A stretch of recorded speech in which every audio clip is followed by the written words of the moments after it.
কি করো? এই কাময় পুঁইশাক গাছ হয়েছে, দেখা যায় কি সুন্দর। এই যে করলা গাছ এর ভিতরে লাগাইছিলাম, হয়েছে।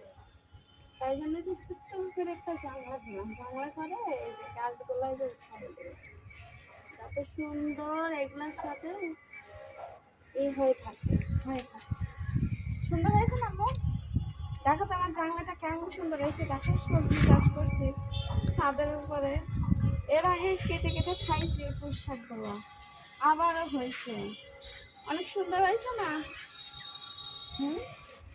দেখো এখানে আসো আসো, এ দেখো করলা দিয়ে ধরছে, খুশি আসছে, ফুল আসছে, দেখছো? এই যে দেখো, দেখছো? অনেক সুন্দর না? এটাতে এই করলা হলে এত বড় বড় করলা ধরবে। যখন ধরবে তখন তোমাকে ভাজি করে খাওয়াবো, খাবো তো তুমি? হুম।